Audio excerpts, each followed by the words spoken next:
YouTube ప్రేక్షకులందరికీ నమస్కారం అండి. పైన కనబడుతున్నటువంటి చెట్టు మరుగుమందు చెట్టు అండి. ఈ మరుగుమందులు అనేవి రెండు రకాలు. ఒకటేమో లిక్విడ్ అంటే పసరు, ఇంకొకటి కనబడుతున్నటువంటిదేమో పౌడర్ అండి. అది ఈ లిక్విడ్ని మనము ఎక్కువగా ఎవరినైతే ఇష్టపడుతున్నామో వాళ్ళ యొక్క శరీర భాగాలకు, బట్టలకు కావచ్చు, చెప్పులకు కావచ్చు, తలకు కావచ్చు, ఒక్కసారి పూస్తే చాలండి. ఎంతటి కొమ్ములు తిరిగిన ఆడవాళ్ళైనా, మనల్ని వద్దనుకొని వెళ్ళిపోయిన వాళ్ళను కూడా ఈ మరుగుమందు వల్ల సొంతం చేసుకోవచ్చండి.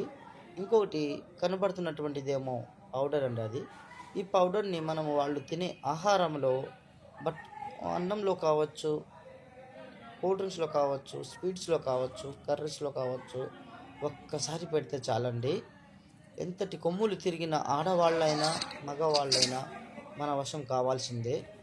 ఈ మరుగుమందు ఇంకొకటి, భార్యాభర్తల మధ్య గొడవలున్నా కానీ, అత్త కోడల మధ్య గొడవలున్నా కానీ, ప్రేమికుల మధ్య గొడవలున్నా కానీ ఈ మరుగుమందు ఒక్కసారి పెడితే చాలండి. వాళ్ళు మనం వద్దనుకున్నా కూడా మన వెనకాలే పిచ్చి కుక్కలాగా తిరుగుతుంటారు. ఈ మరుగుమందు కావాల్సిన వాళ్ళు పైన డిస్ప్లే మీద గురుగారి నెంబర్ ఇచ్చాము, ఆ నెంబర్కి ఫోన్ చేయగలరు.